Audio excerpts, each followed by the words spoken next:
मुझसे झूठ क्यों बोला नेमत? तुमने मुझसे क्यों कहा कि तुम्हारे घर में तुम्हारी शादी का जिक्र नहीं हो रहा, जबकि मैंने खुद फोन पर सुना है तुम्हारे घर में तुम्हारी शादी की बातें जोरों शोर से चल रही। तुम मुझे 2 दिन के अंदर अंदर साफ साफ बता दो कि तुम अपनी मॉम से हमारी शादी की बात कर रहे हो या नहीं कर रहे। टन टन, ये लीजिए और टेस्ट करें। ये क्या है भाई? ये है French salad. French salad? Exactly. Ayesha भाभी और कुलसुम भाभी को तो वो मूली गाजर वाला सलाद आता है। किसने बनाया? मैंने बनाया है। तुमने कहाँ से सीखी भाई? बस सीख रही हूँ कहीं से। और वैसे भी अब घर में आपको वो मेन्यू में सरसों का साग, कीमा, करेले, गाजर का हलवा सब खाने को नहीं मिलेगा। अब कभी बनेगा इटालियन तो कभी चाइनीज, कभी पेस्ट्रीज और केक भी बेक करके खिलाऊंगी। हाँ भाई, ये रात रात तुम्हें कुकिंग का शौक कहाँ से चढ़ गया? ये ख्याल मुझे नहीं बल्कि बेजान को आया है। उन्हें पता नहीं कहाँ से ये ख्याल आ गया कि मैं एक लड़की हूँ और जवान हो गई हूँ। और आपको तो पता है कि बेजान इस मामले में कितनी सख्त है। लड़की को कुछ आए ना आए, घरदारी आनी चाहिए। अब भाभियों को ही देख लें, उनमें कुछ गुण हो ही या ना हो, घरदारी तो ना खूब आती है।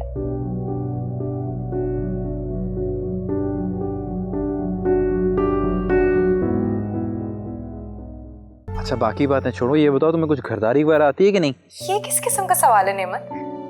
तुम कब से औरतों की तरह बातें करने लग गए? अरे यार मैं बीजान से बात करने लगा ना, उनके लिए पूछ रहा था। उनको क्या बोलूंगा मैं?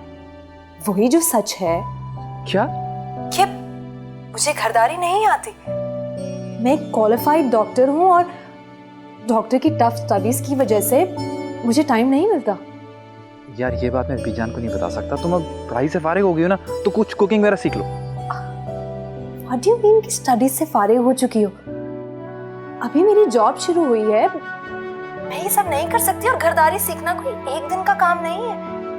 तुमने मुझसे कहा था कि तुम 1 हफ्ते में बीजान से बात करोगे। यार मेरी बीजान के नजदीक लड़की आम हो या खास, उसे घरदारी आनी चाहिए। तुम मेरी खातिर थोड़ी बहुत कुकिंग नहीं सीख सकती? नेमत, तुमने मुझे पहले तो कभी ऐसी कोई शर्त नहीं बताई थी। अच्छा यार तुम इसकी फिक्र मत करो, मैं भेज रहा हूँ ना। और वैसे भी उन्होंने कौन सा आते साथ ही तुम्हारा किचन में टेस्ट ले लेना। तुम मेरी खातिर इतना नहीं कर सकती यार प्लीज। मैं तुम्हारे बारे में बीजान से कोई झूठ नहीं बोलना चाहता।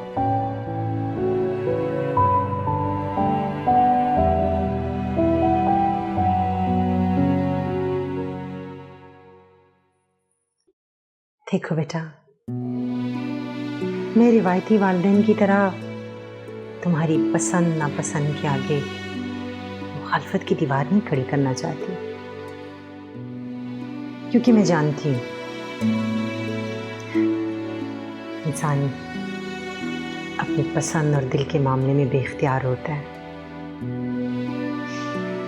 लेकिन बेटा, मैं तुम्हें जज्बातियत से हट के सोच समझ कर फैसला करने का मशवरा दूंगी। मम्मा, क्या नेमत में सिर्फ यही बुराई है कि वो जॉइंट फैमिली सिस्टम में रहता है? क्या किसी मर्द की अच्छाई या बुराई मेजर करने का सिर्फ यही तरीका रह गया? बेटा, नेमत अच्छा होगा, मुझे उसकी अच्छाई पर कोई शक नहीं है। लेकिन बेटा, जिंदगी सिर्फ मर्द के साथ नहीं, उसकी फैमिली के साथ भी गुजारनी पड़ती है। अब देखो ना, मेरी मिसाल तुम्हारे सामने। मैंने अपने शौहर के साथ जिंदगी की कोई खुशी नहीं देखी। कितना मुश्किल वक्त गुजारा है मैंने। स्कूल में पढ़ाती थी और जाने से पहले घर का सारा काम करती थी, 12 लोगों का नाश्ता बनाती थी। जब तक ये हारी वापस लौटती तो फिर से हांडी चूल्हा करने खड़ी हो जाती थी। लेकिन इतना सब कुछ करने के बाद भी मुझे क्या हासिल हुआ? तुम्हारी दादी की माथे के बल कम हुई। मैं घर वालों के दिलों में अपनी कोई जगह बना सकी। लेकिन मम्मा, चूल्हा हांडी तो घर की हर औरत करती है ना। चाहे वो अमीर हो या गरीब। मामा, नेमत बहुत अमीर है। वो लोग हमसे कई गुना अमीर है मामा, लेकिन उनके घर का एक रूल है कि वहां की बहुएं खाना बनाती हैं बस। और मामा, नेमत ने मुझे बताया था कि उनके घर का daily cooking schedule equally divided है, किसी पे बोझ नहीं पड़ता। और मामा, मेरे वहां पर जाने से बोझ कम होगा, ज्यादा नहीं। ठीक है, तुम अगर वाकई अपनी जिंदगी को जॉइंट फैमिली सिस्टम के जानू में झोंकना चाहती हो तो तुम्हारी मर्जी, तुम अपने फैसलों के लिए खुद मुख्तार हो। अपना अच्छा बुरा खुद समझती हो।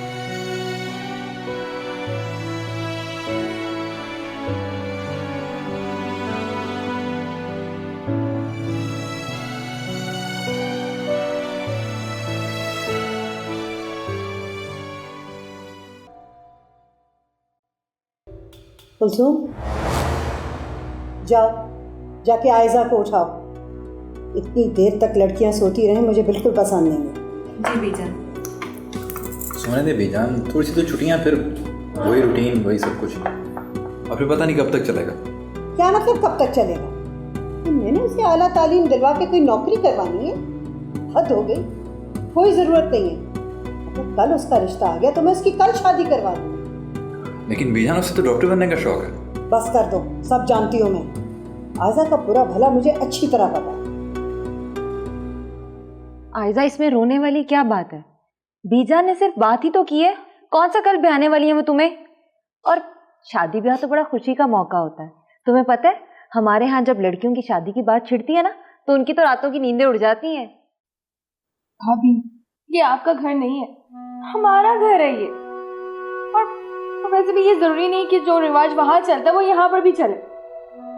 मैं कोई आम लड़की तो नहीं हूं ना, मुझे निमो की तरह डॉक्टर बनना था।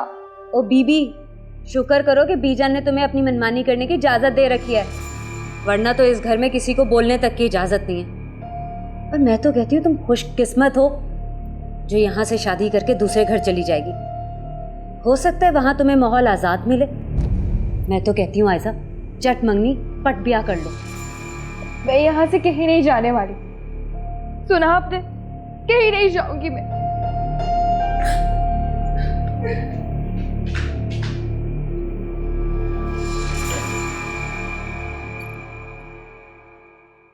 ये सब मेरे लाड प्यार और ढील का नतीजा है।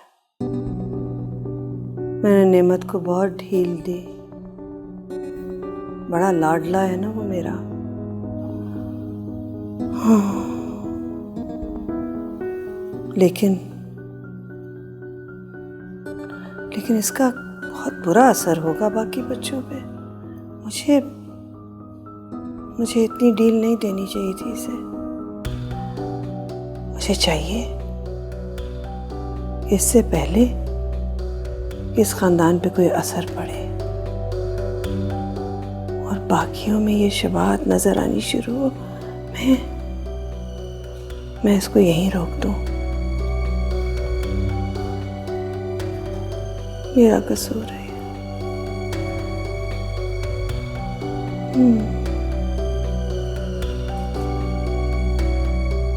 एक बात करनी थी आपसे बेजान। बोलो।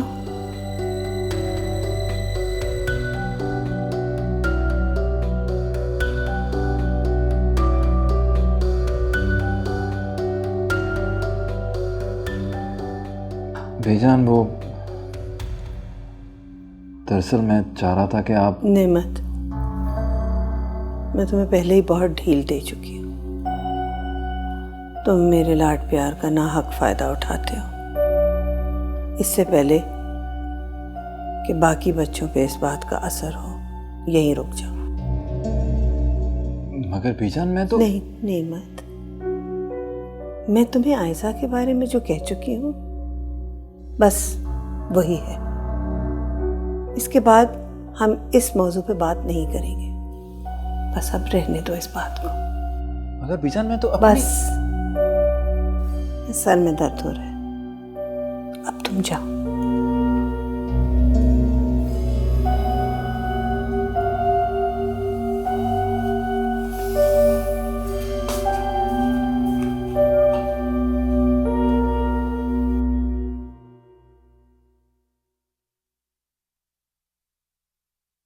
तुम कल बीजान से बात करने के लिए उनके कमरे में गए, लेकिन बात किए बगैर ही वापस आ गए। तुम इस इशू को सीरियसली नहीं ले रहे हो ना नेमत? सीरियस ले रहा हूँ, इसलिए इतना मुहतात होकर काम कर रहा हूँ। इसमें मोहतात होने वाली कौन सी बात है नेमत? देखो, वो तुम्हारी माँ है, वो तुम्हें खा थोड़ी जाएंगी, और ज्यादा से ज्यादा उन्हें कोई एतराज होगा ना। देखो नेमत, हम मिलके उनका एतराज, उनके खदशात दूर कर देंगे ना। बात एतराज की नहीं है यार, मैंने तुम्हें बताया ना बीजान का मूड ठीक नहीं था। अब इस तरह मैं उनसे बात करता तो उनका मूड और खराब हो जाता। और एक बार बीजान किसी बात से ना करते ना, उनको मनाना नामुमकिन है।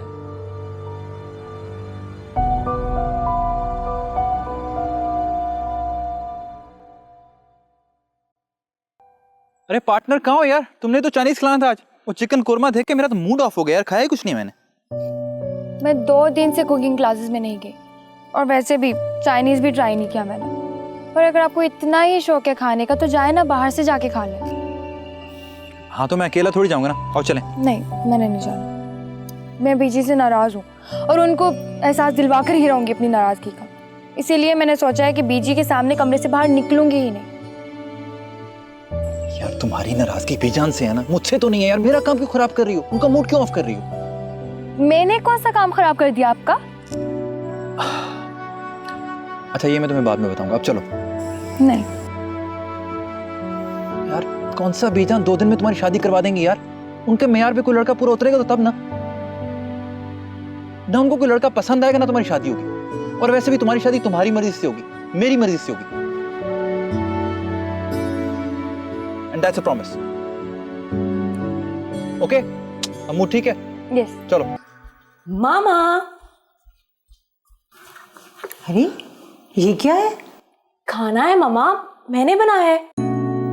तो इसकी हालत देख के पता चल रहा है कि ये तुमने बनाया है, लेकिन ये है क्या? आपको नजर नहीं आ रहा कि मैंने क्या बनाया है? असर तो आ रहा है, लेकिन समझ में नहीं आ रहा कि क्या है।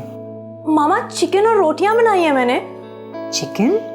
तो तुम्हें चिकन बनाने की क्या जरूरत थी? इस सैलेड और सूप से स्टार्ट ले लेती।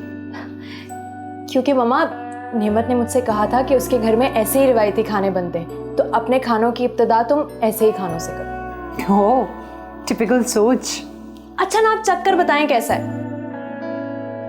मैं तो देख कर बता सकती हूँ कि कैसा बना है।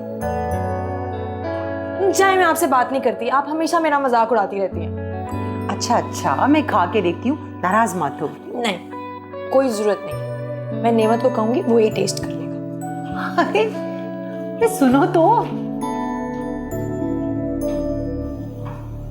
या अल्लाह, क्या बनेगा मेरी बेटी का?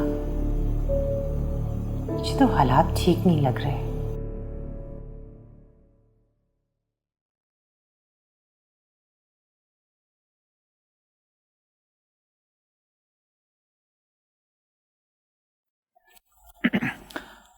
अस्सलाम वालेकुम बीजान। वालेकुम सलाम। यहाँ बैठ जाओ। बैठो।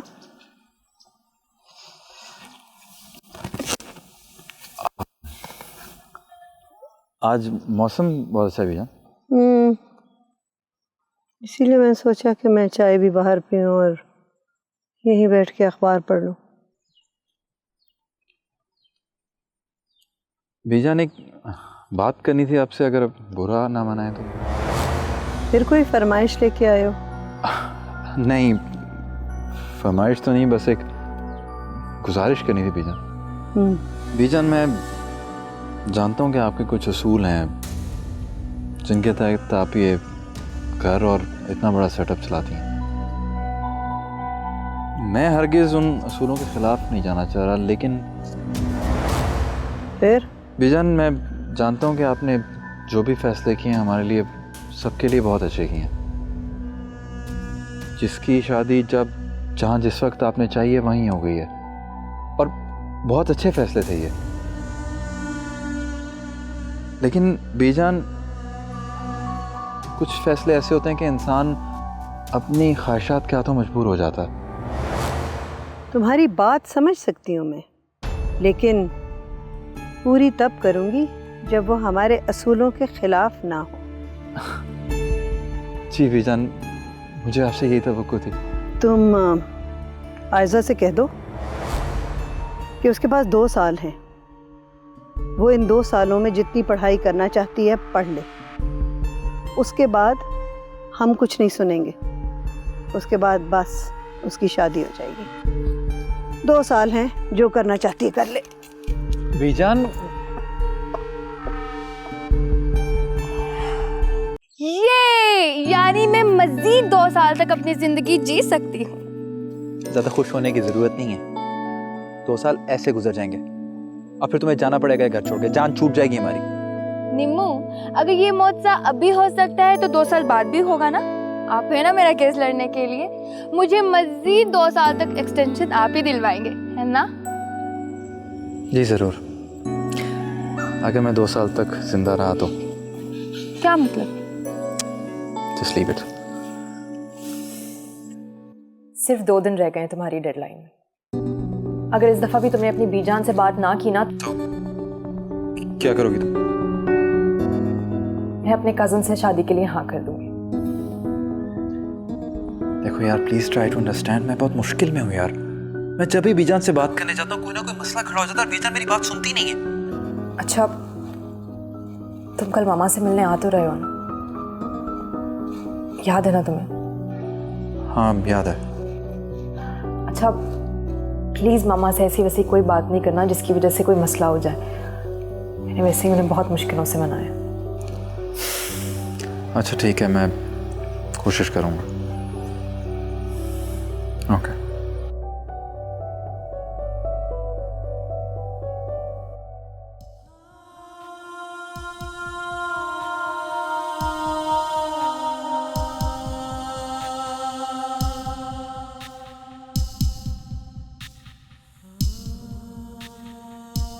आप इतने अच्छे क्यों हैं नीमू? मेरा इतना ख्याल है आपको कि मुझे बताए बगैर ही अम्मा के पास चले गए मेरा केस लड़ने। How sweet. क्यों ख्याल रखते हैं आप मेरा इतना? क्यों?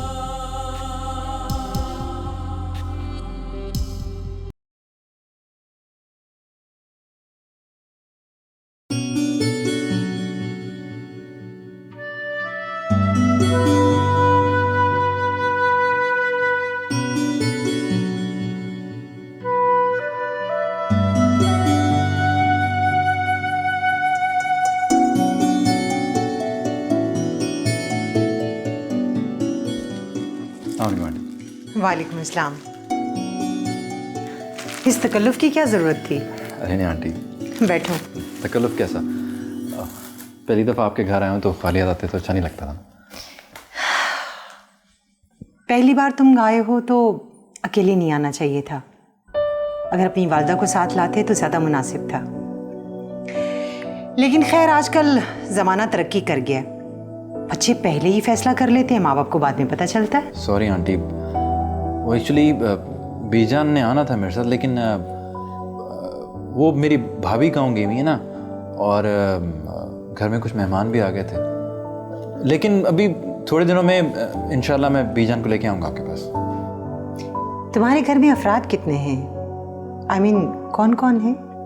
जी मेरे 2 बड़े भाई हैं और 2 भाभी हैं। बड़े भाई की कोई औलाद नहीं है, और जो मुझसे बड़े हैं उनका एक बेटा, और बीजान है बस। 12 साल पहले मेरे वालिद का इंतकाल हो गया था। उसके बाद घर बीजान ही संभालती हैं। I see। और हाँ, आयज़ा है। आयज़ा? कौन आयज़ा? आयज़ा आयज़ा मेरी खाला की बेटी है। उसके वालिदैन का इंतकाल हो गया था, तो बचपन से हमारे साथ ही रहती है। क्या एज है उसकी? 18-19 होगी।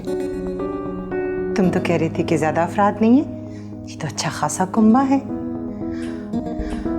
अच्छा, तुम्हारी भाभियां खानदान से हैं या बाहर से? जी करीबी तो नहीं, लेकिन दूर की, लेकिन हैं खानदान से। तो फिर तुम्हारी वालिदा मेरी बेटी को कैसे एक्सेप्ट करेंगी? जी मुश्किल तो होगा, लेकिन मुझे पूरा यकीन है कि बीजान पढ़ी लिखी खातून है, वो एक्सेप्ट कर लेंगी सर। सिर्फ शादी करना ही काफी नहीं होता, असल मसाइल उसके बाद पैदा होते हैं। बेटा, कहीं ऐसा ना हो कि मेरी बेटी को उस घर में वो मकाम ना मिल सके जो तुम्हारी भाभीियों का है। ये तो खैर खानदान से है ना? नहीं आंटी, मैं वादा करता हूँ कि मैं रिमशा को उसका जायज़ मकाम दिलाऊंगा, और ये मेरा वादा है आपसे।